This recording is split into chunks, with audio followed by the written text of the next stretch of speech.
decades of experience in the restaurant industry and adventure on the books, we're heading out across the United States to see what some of our most creative and successful friends in the biz are up to.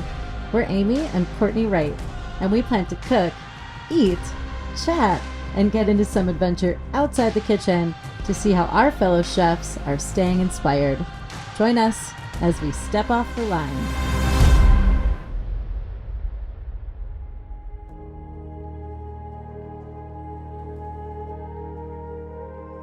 Riding a bike is my first memory of having freedom.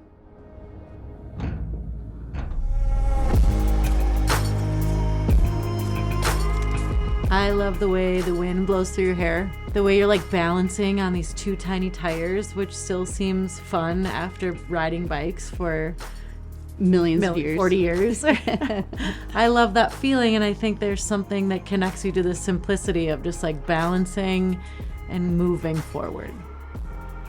Today's episode is very special because we are going to visit Rick at Onespeed and the Waterboy in Sacramento, California. Going to Sacramento and filming with Rick is pretty much an honor because he is our favorite boss, by far. The reason why he's our favorite boss is because he's also a friend. He instills that in his staff. Like, he wants you to live your best life. He wants you to chase your dreams. He wants you to do all of your hobbies and still be great at work and balance that professionalism with also having just like a killer time in life.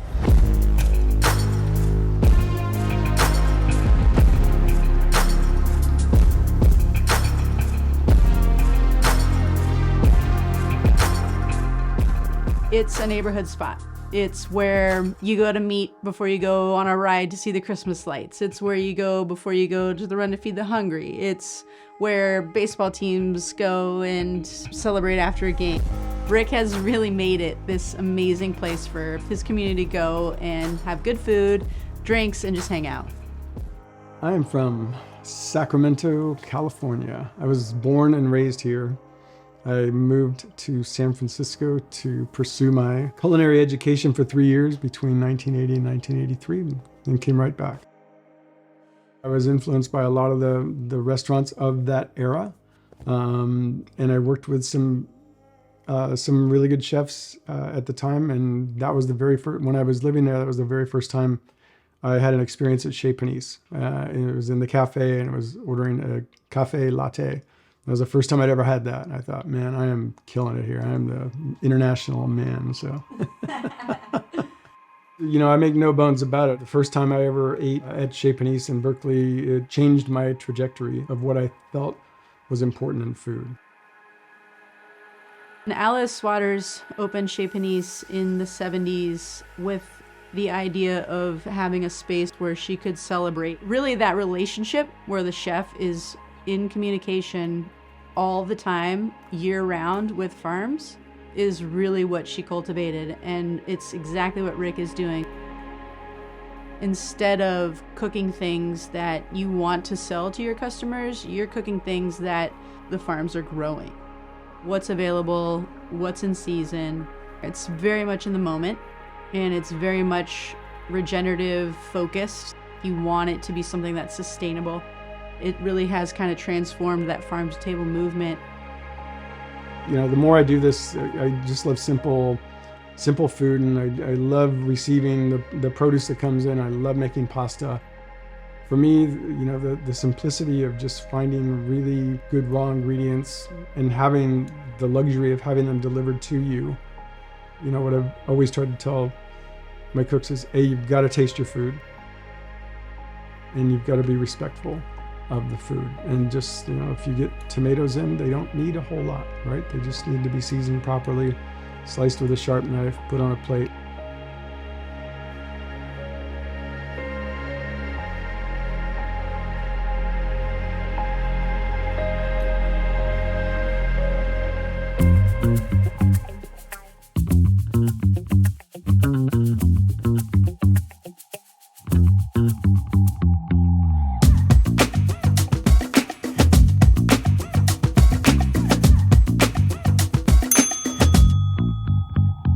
think in order to be a good chef, you have to be a good cook. For myself, it took me a long time to even acknowledge myself as a chef. They throw the chef term around pretty loosely these days, and for me, it took a long time. And so to be a chef, you've got to be a kick-ass cook, and you need to display, the attributes that I'm looking for, which is passion and care and love for what you're doing. The calzone is definitely a showstopper at Onespeed. It is beautiful. I don't do too much sauce, just enough to kind of cover it, and it creates enough liquid inside. Totally. And then this is the part on top. I got my 2 smooth meats, and I'll kind of cover it with some pepperoni to Nice. a little protection. Yeah, now it's like a meat blanket. Exactly. So a cheese pillow and a meat blanket. Oh yeah. Yeah, the sausage we make in house, and the Canadian bacon also. This stuff I just smoked.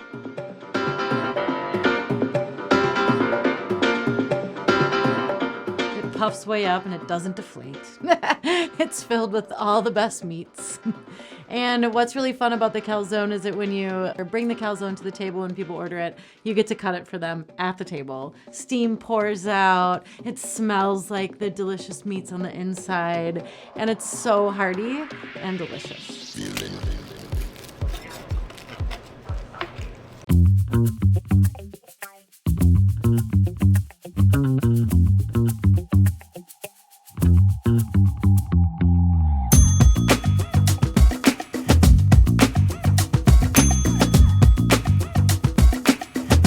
The name Onespeed kind of became my little metaphor for life in general, right? And having an opportunity to just kind of slow down and don't you're not in the Tour de France. You're like just cruising through East Sacramento and like on a cruiser, and take your time. Yeah, slow down.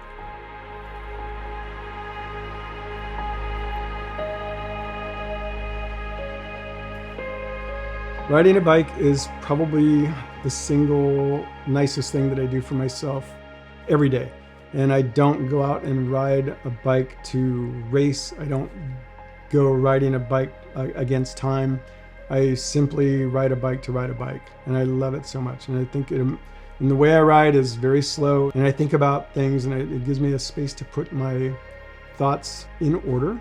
And I imagine it's like gliding. I mean, it's a simple pleasure. I wish more people would give themselves an opportunity to get back on a bike, and not a complicated deal, right? Because you can spend thousands of dollars and put on a bunch of gear, but the essence of a bicycle is just getting on, quiet, 2 wheels rolling smoothly. I just love it so much.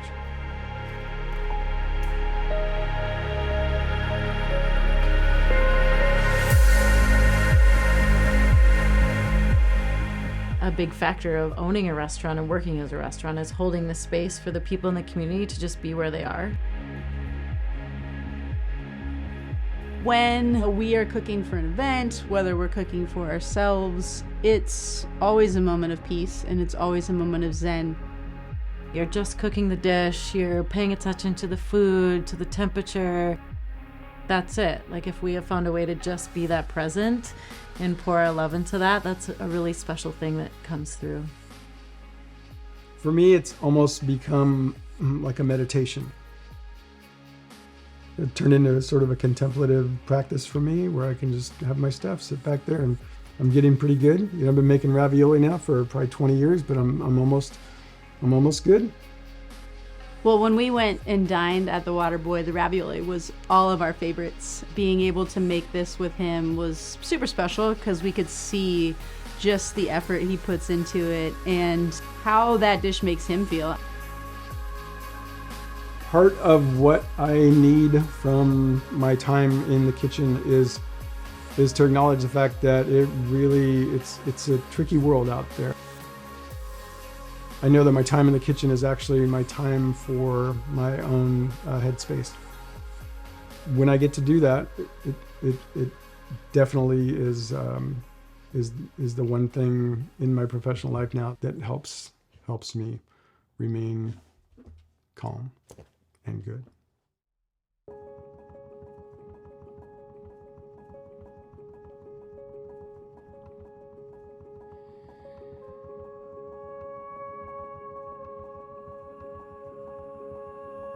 Rick as a leader is pretty simple.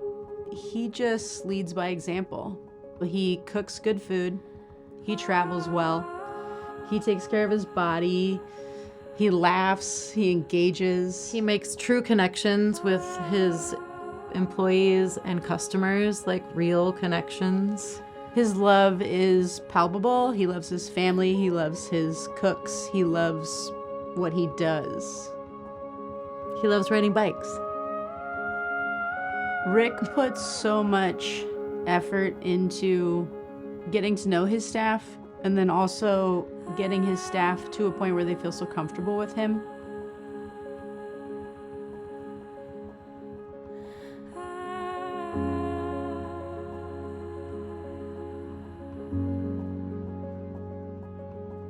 I love the term farm to table. I love the idea of the relationship that's fostered between someone who's providing a raw ingredient, whether it's an onion or a tomato or a duck. We definitely appreciate the work that goes into it. We appreciate the seasonality of the woman who's really in charge, which is Mother Nature. And we just go with that.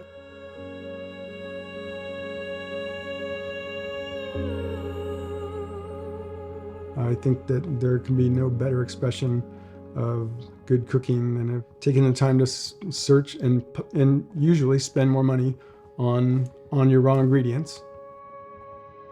Actually, what you're doing is you're participating in how it should be, right? Giving people an honest wage for what they've done. You in turn take this, prepare it. Our job is just to get stuff, prepare it, and present it as it should be. Soilborn Farms is right on the biggest and main bike path that goes through Sacramento. What I think was so special about Soilborn Farms is it does feel really open. You could walk through the crops, you could touch the flowers, there's music happening. It's like they want you to come and be there and be on the soil with the plants and realize that this can be a connection.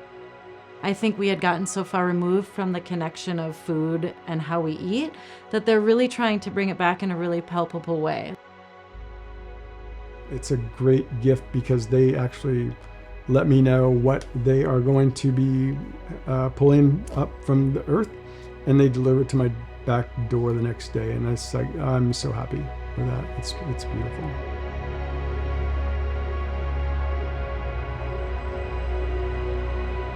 Our chefs are our primary partners, and they have been for the last 25 years.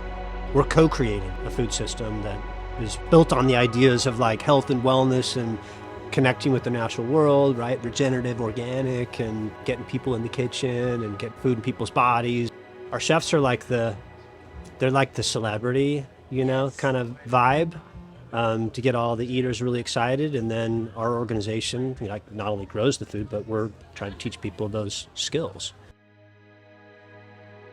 Soilborn, what they're doing is trying to reconnect people to the ground and to this idea of farming, which we've gotten so disassociated with.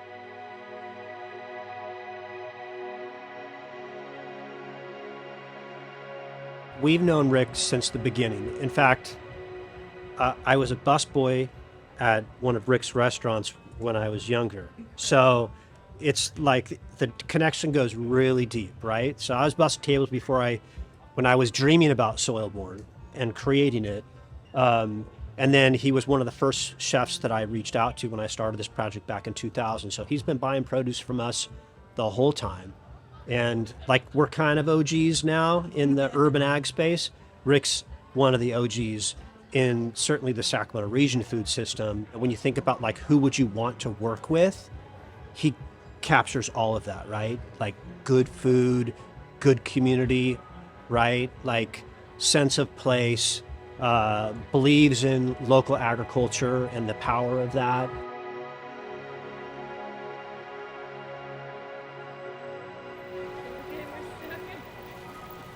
Here we go. Hot stuff coming in.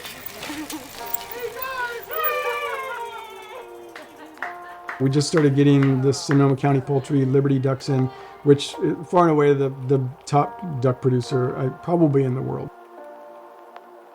It was a very simple preparation where we did like basically a dry marinade, seasoned, salt and peppered them, put on a bunch of aromatics like bay leaf and juniper berries and orange zest and thyme and shallots, and press them into the duck and let them sit for a few hours. And so that what happens there is the salt draws out some of the moisture from the duck breast.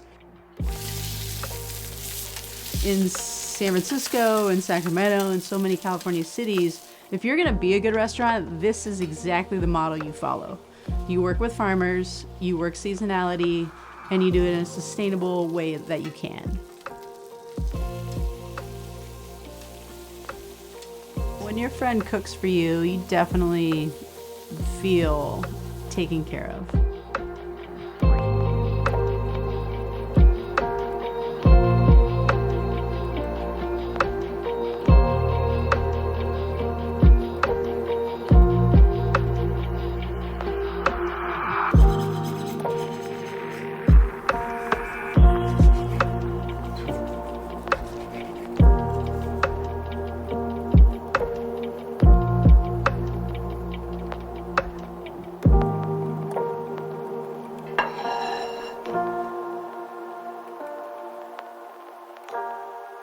We also just need to like relax a bit and break bread. Share something together. And it's a moment of like slowing down because you really do want to be there and you want to taste it because they put so much love and attention into it and you don't want to miss that. So it's this act of coming together and then slowing down together and then sharing that experience. We were like, well, yeah, it has to be us. The restaurant industry in general seems to attract people that don't necessarily feel comfortable in a lot of places. And it's like, I know when I got to the business that I knew it. Like I was 16, I was washing dishes, I thought, this is it. Spigot, and freaking Waterboy, and came to do the Ryan to soil born, like Lonnie. She was like, honey, what? One of my special gifts was that I realized a long time ago that the most important people in the restaurant are the employees. And people say, hey, the customer's the most important thing. It's like, well, if you don't have good employees, you're not gonna have to worry about having customers. Yeah. You won't. Right. So that's my thing is I really try to instill upon people that work for me to just act as I would. I'm not looking for anything else. When people come in, I want somebody to be there to greet them, to smile at them, say we'll be right with you, and we'll take care of you. And then when they leave, I want them thanked, and I want them to understand that it's really the only thing that we do. We just take care of people. That is definitely important to me, is to be taking care of the people in your community. So whether that is the community of my kitchen at one time or my community of the entire restaurant, including the customers, or the community of Midtown or East Sacramento, I think is very, very satisfying and something that is necessary. What the most important thing to do is for yourself is to take chances and to get out and see things that are kind of different and things that maybe you can't picture yourself in, but to try it. Seeing that there are a lot of different layers that we all do connect on. There are threads that sort of hold us all together, even if it's not the area you always hang out or the thing you always do. That there usually is some sort of thread that connects us all. It's the simplest way to keep things moving forward. Is just accepting that motion is necessary.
do.